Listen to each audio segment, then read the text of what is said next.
Senator Ferdinand. Thank you, Madam President. I want to begin by extending best wishes to all parliamentarians, yourself, and staff of Parliament, and of course to all St. Lucians for the next few weeks, and hope that each one of us finds some time to celebrate and enjoy some good cheer with our loved ones during this festive season. Madam President, we are here today to deliberate on the resolution to borrow US 100 million, EC 270 million, as worded in the resolution, from the Export-Import Bank of the Republic of China, Taiwan, by the St. Lucia Air and Seaports Authority for the purpose of financing the Hewanorra International Airport. And of course, as we've heard, that loan that will be guaranteed through the government or by the government of St. Lucia. When I listened earlier on to the leader of government business, incidentally, he seemed to have almost forgotten that he had to give some kind of briefing on the resolution after it was read. I'm not surprised why he actually took his seat, because he probably knew that there was nothing to be briefed on, or he didn't have much substance. So he spent the next hour or so trying to find an explanation. And having listened to the rest of the colleagues who have gone before me, particularly the two independent senators, my colleague Senator Mangal, and just listened to Senator Belrose, the Minister for, well, these days I don't want to say too much there. So just say my colleague Senator Belrose. It is very clear that there are quite a few reasons why he may have been concerned about giving us a bit of a brief on the significance or the reason why we should borrow. I also listened to my dear former schoolmate and Senator Mangal in his very pumped up and energetic discourse earlier. I was reminded of an SLP candidate on the platform of the Castries Southeast 2 elections ago. And the only thing, Madam President, is this time he was speaking from the other side of his mouth. And I had to wonder why some of those things that were being said today reminded me so much of that time.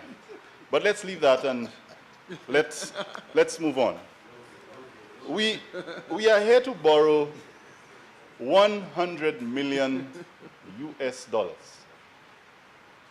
And in the lower house, I think it was very, very deliberate that everybody who spoke on the government side continued to say $100 million. But I want to remind all of us and anybody who is paying attention to this debate that it is 272 or 270 thereabout million EC dollars. And perhaps from time to time, somebody who's tuning in keeps hearing 100 million and they don't realize it's US dollars. This is very important. That just goes to show that it's a very significant sum of money. And because of that, there are certain things that we expect any responsible government, any responsible ministry or minister of finance to provide justification, detail, and information that will not have every speaker except those on the government side today to be asking all the questions that have been asked. I believe that that significant sum of borrowing that has been referred to as almost record borrowing in one sitting of the House required a lot better from the government than what we have heard so far. So, Madam President, I want to also say that with all the noise that we've heard this morning, all the tapping of the table and all this, I am no bit wiser as far as the information, the critical information that is required about this borrowing. Thankfully, we have an independent part or segment of this Honorable House, and the independent senators raised some pertinent questions and issues that enlightened us and allowed for probably a more constructive discourse thereafter. But without that, it would have been a sad day for the Parliament, that we would have come here and approved borrowing of so much money without proper discourse on the terms and the information that is required. Going forward, Madam President, I want to say that the airport development, as we've heard before, in our country, has never been an issue of whether or not it should happen. I think all of us have understood that we must develop our ports, both seaports and airports. And it must be improved. There must be improvement. Where we part in terms of our opinion is how it's been done. Before this government came into office in 2012, the previous government had embarked on a method that has been ventilated. I don't want to spend much time on the PPP argument. There was a method that was being approached or taken to achieve this. But we both agree that the goal of developing the airport was important. We have issues with the manner in which it is being done. And I think that it is very clear from all the discussion that has taken place, whether you're a layman or you're an informed economist, it is very clear that there is something about this method that the government is taking that is more than meets the eye. True. Why is it that we talk about best practices? The best practices by countries like England, where you have the Heathrow International Airport run entirely by a private entity. You have Jamaica just entering a PPP agreement, a partnership to build the airport. You have the Bahamas, and we heard about Barbados. I don't want to go too much into Barbados because they have their own issues. But there are models in the region that have suggested to us that there is merit in using the public-private partnership. There is merit. It's not just a fancy term that we're just brandishing around. Why is it that our government refuses to consider this method and is hell-bent on going out there to borrow $270 million, guaranteeing SLASPA to do this project? Madam President, that is why we have the issue. And I want to ask, what about because of the sum of money, and I think one of the senators who had spoken before made reference to it, with that sum of money being borrowed, why isn't there any evidence of competitive bidding? Right. We're not hearing anything about that. Is it going to be a direct award? And is there somebody making a fresh start again or something like that? What is it about this thing that we must go and borrow? We have to ask, because we're becoming very suspicious of this. Madam President, I have asked these questions before, and let me ask them again. What is our focus and priority? Our overall focus and priority as a government?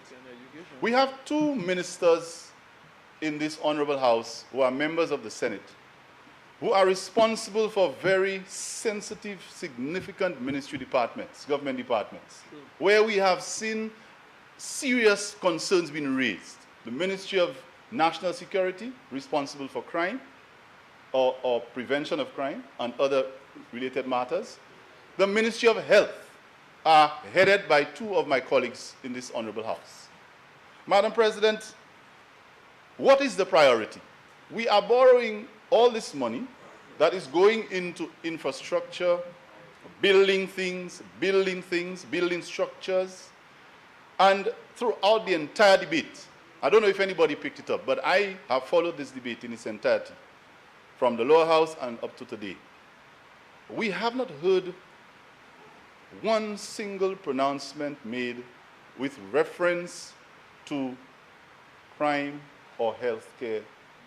Let me put it this way, alleviation in this specific borrowing move. Madam President, I would want to think that if we are going to make that move and go out there in a single sitting of the House to borrow all that money, I would have liked to know that, I cannot speak for them because it's their responsibility to do so in the cabinet, that my colleagues responsible for those two departments would have had a bit of a bite from this pie. Whereas, yes, it is specifically for one project, but before you go and borrow all that money and raise your debt to GDP ratio, you would have to look at other areas of priority that need to be looked at. But it seems that these things are not priority, and so we have other things that we prefer to do. I also want to ask, Madam President, what about the situations that we have been lamenting about or we've been complaining about that need immediate attention? Upon assuming office, the government did give its assurance that there are certain things that would be getting immediate attention. Immediate relief would be coming in certain areas.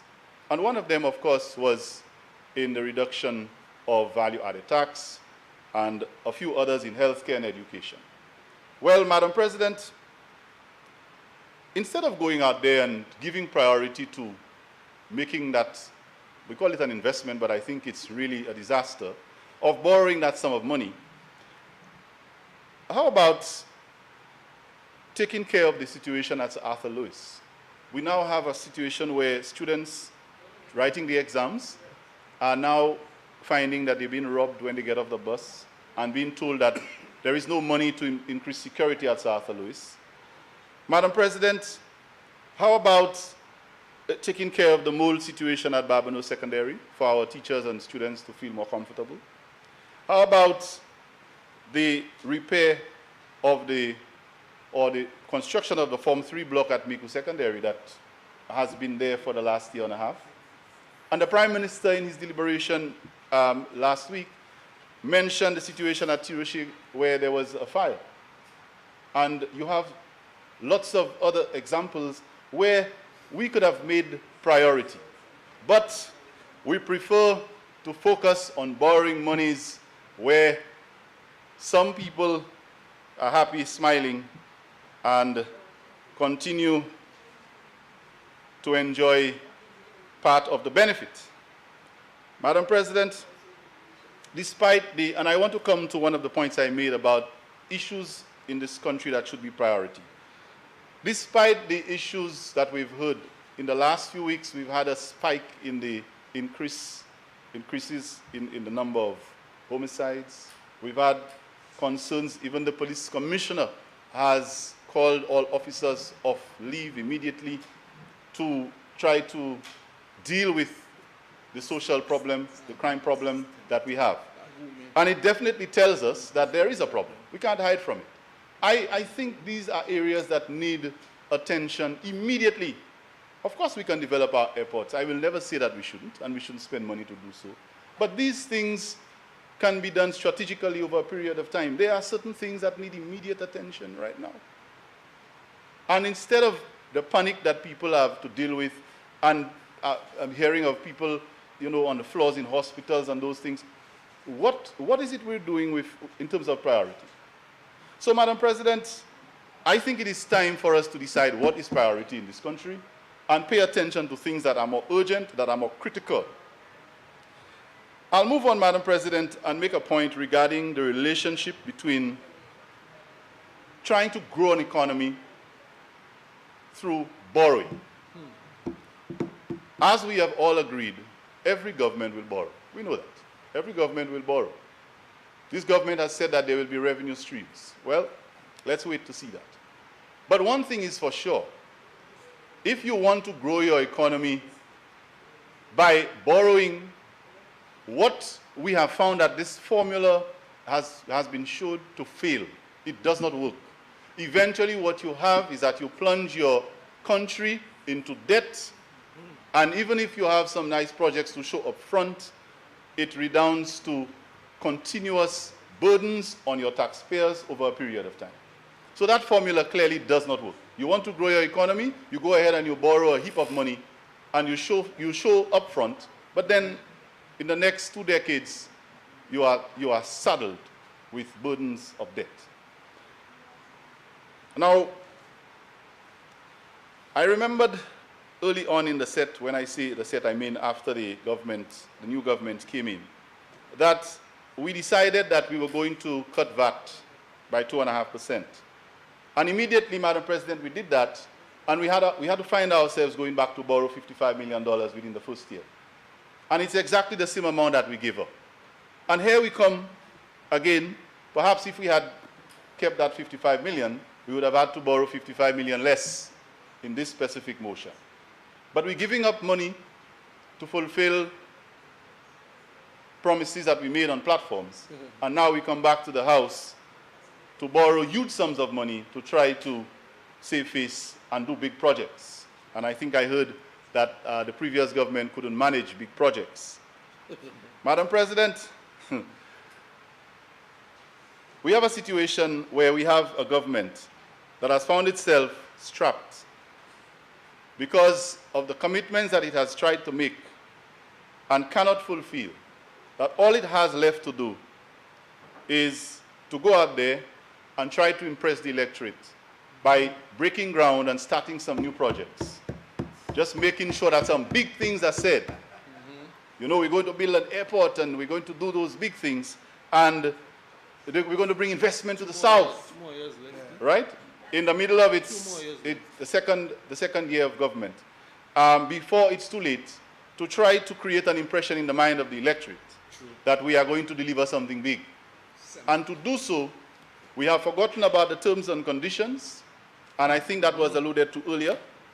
We have a number of conditions that we have not paid attention to in this borrowing that have not come out. I heard the leader of government business, and we're still waiting for that information. I hope it comes in his rebuttal. We have not gotten information regarding the repayment terms, as we have heard. We don't know about the cash flow and other critical issues related to the borrowing. But we're going out there to create this big impression that we can manage big projects. We can manage large sums of borrowing and large sums of money that the previous government couldn't do. But what we have not told the people of St. Lucia is that our grandchildren, our great-grandchildren will be saddled with that debt. And as we heard, in the repayment terms, there is a lot of information that has not been divulged in this honorable House, and that the average St. Lucian does not know when it comes to the terms of this borrowing. And I think it is important and incumbent upon us, particularly the government, to provide that information to the people, to this honorable House, to allow the House and the members here to speak to it and to provide St. Lucians with the critical information that we require.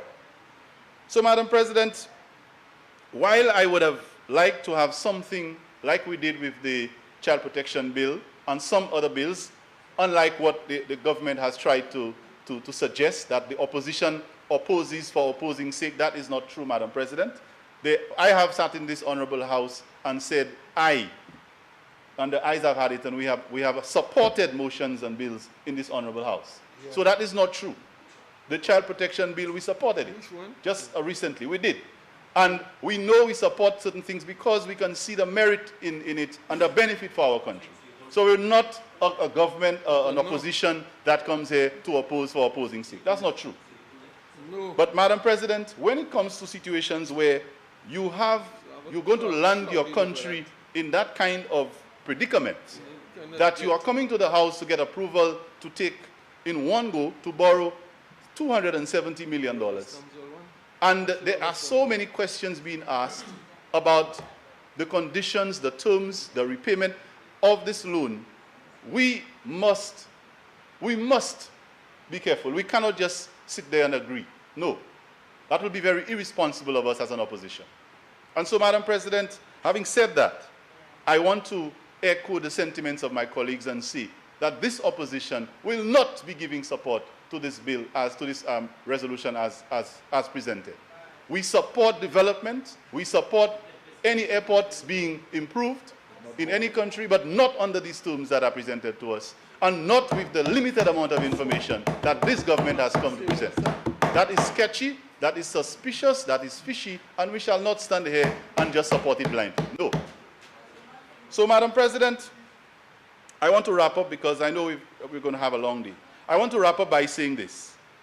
We have a government that is in panic mode, a government that does not have the answers, no clear policy as to where we're going, And so we are now frantically and recklessly borrowing money, unprecedented sums of money, with all kinds of questions to be asked about the terms, to try to appease the electorate of St. Lucia in the middle of a term of office, with all kinds of fairy tale ideas to see whether people will believe once more. But people, I can tell our members, once beaten, twice shy. Our people have learned, and they have learned very quickly. And so, Madam President, while we do this, we are only plunging our country into further debt. And as we heard from a previous speaker this morning, after all of this is done, St. Lucians will have to be plunged into a debt burden of about $850 or so million that will be paid or will have to be paid by my grandchildren, your grandchildren, and generations to come. And for this reason, this opposition will not support this, this motion, this resolution, and we hope that in rebuttal, we will at least get some further details, pertinent information about the terms and conditions of this irresponsible act of the government. I thank you, Madam President.